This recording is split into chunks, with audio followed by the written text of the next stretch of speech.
Hi, this is Holly Taylor, Assistant State Naturalist for Tennessee State Parks, and today we're continuing our series on spring ephemerals in Tennessee here at Edgar Evans State Park, and we have another beautiful spring ephemeral to talk about today. So let's hit the Highland Rim Nature Trail and see if we can find some.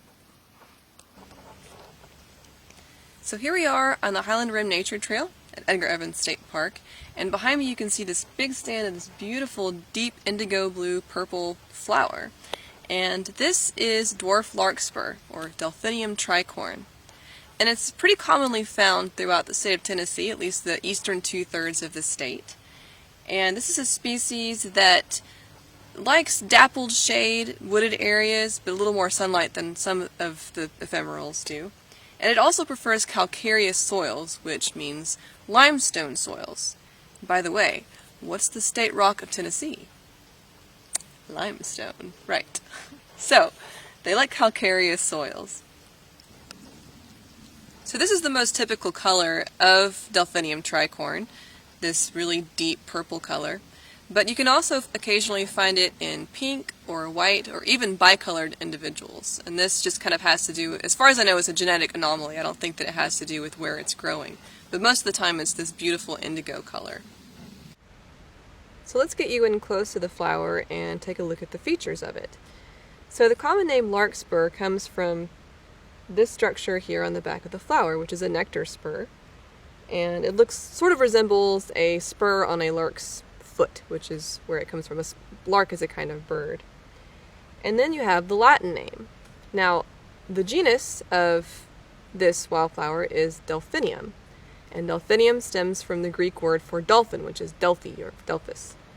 And supposedly, the unopened buds sort of resemble a dolphin in shape. So I'll turn this sideways and let you decide. So this is supposed to look like a dolphin, according to some people. I think you have to use your imagination a little bit, but that's where the Delphinium comes from. And then you have the second part, the specific epithet, tricorn, and this means three-horned.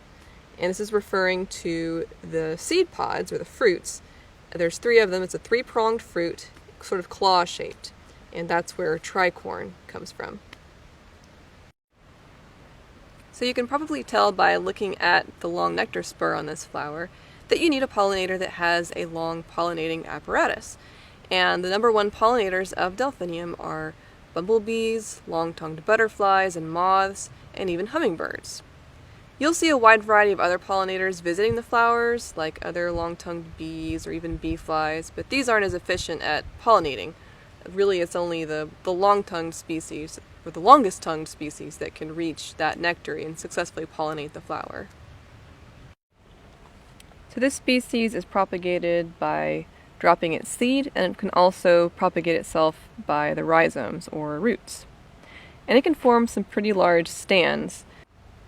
So this plant is in the buttercup family, or Ranunculaceae, and like pretty much all of the members in this family, it is toxic, especially to mammals. So in areas where you have, say, heavy deer populations, you'll see a lot of this wildflower and sometimes little else because it's one of the few things that they will not eat.